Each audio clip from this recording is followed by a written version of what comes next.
Creating a Healing Environment, Caritas number 8, based on Gene Watson's Caring Science Theory and 10 Caritas Processes.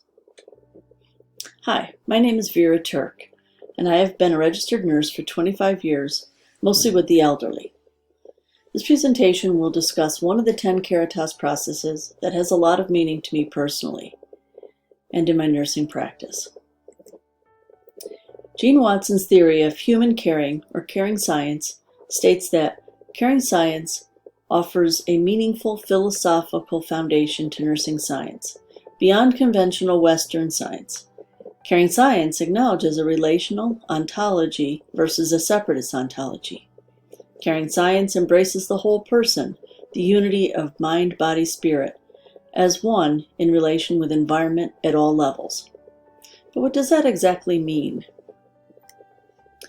Let's break it down into the 5 core principles or practices of human caring science theory. The fourth one in this list, being the caring healing environment, is what I would like to examine further.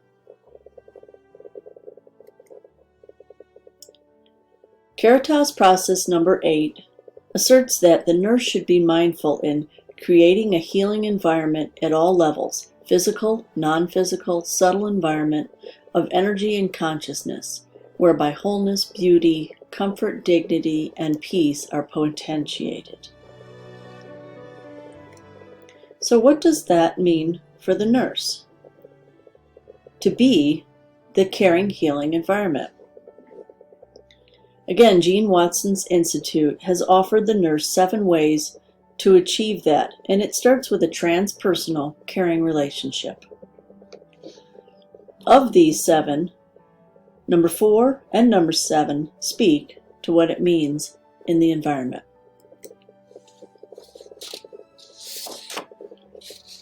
In order for the nurse to truly be the caring, healing environment, I believe that the approach must be from a place of number 4, heart-centered healing and caring based on practice and honoring wholeness of mind, body, spirit, in self and each other. And also number 7, an authentic presence. Some agencies and individuals refer to the Caritas processes as caring practices. My personal interpretation is that the Caritas process have evolved in my own practice over the years through each encounter. The Hebrew Rehab Center of Boston identifies number 8 simply as creating a healing environment for physical and spiritual needs. My personal philosophy of nursing as a caring science is not only to help a patient feel comfortable in their surroundings, but it is to use my whole being in creating the environment to promote healing on many levels. The 5 C's, the theory put forth by Sister Simone Roche, reminds us that it takes confidence in personal skills and knowledge to act with commitment, follow conscience consistently, act in a competent manner, and express compassion, even in the most difficult of situations. Even when I don't feel confident, I know that I can always feel compassion, and that expression would be enough to help someone feel more comfort in their situation. Caritas number 8 is appropriate for me and my area of practice with the elderly. Essentially, a caring moment with the elderly is not something I can soon forget. Each encounter teaches me as we share mutual wisdom through our stories and experiences developed through an authentic, caring relationship. As Gene Watson so graciously reminds me, a caring relationship and a caring environment attend to the soul.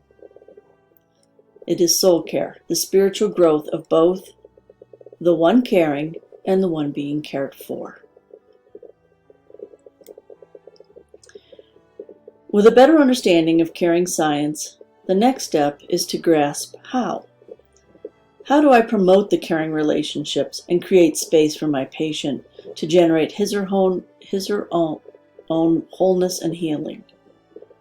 Well, from the International Caritas Consortium of 2007, The team developed 8 caritas literacy competencies for the 8th caritas process. That's correct, 8 for 8. Here we see the first 3. And here we see 4 through 7.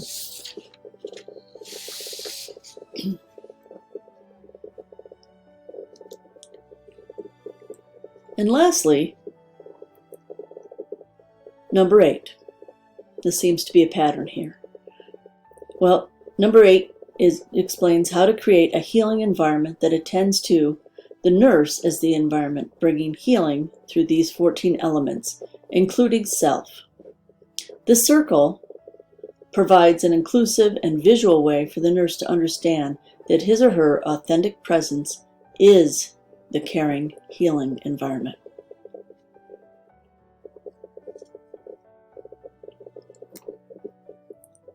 I'd like to share with you a story that has reminded me of this caring, healing environment. I'm reminded of a time when I was with a patient in their room and the doctor came in to deliver the biopsy results. I was invited to stay and hear the results as the patient did not want to be alone at that moment. The results showed a malignant stage 4 cancer, or of the worst possible kind. My patient was in shock initially, and for the next hour or so I stayed there to provide whatever my patient needed, knowing that Watson exhorts us to our moral commitment to protect and enhance human dignity, respect, love for the person, honoring, caring consciousness, heart-centered, inner harmony, intention, and authentic presence. I was compelled to stay and hold space for that patient. What does caring science mean to me? It is a relational caring for self and others, a transpersonal caring relationship carved out of a caring occasions, caring moments, with multiple ways of knowing through practicing reflective, meditative approaches while being mindful that caring is inclusive, circular, and expansive. And ultimately, caring changes me, others, and the culture of groups and environments. What is the final takeaway then? Simply that the nurse is the caring environment. And through great theorists like Florence Nightingale, Callista Roy, and Jean Watson, we discover that all 3 have the environment as an intrinsic component of nursing practice, and it is that environment that recognizes the connection between mind, body, and spirit. Thank you for listening.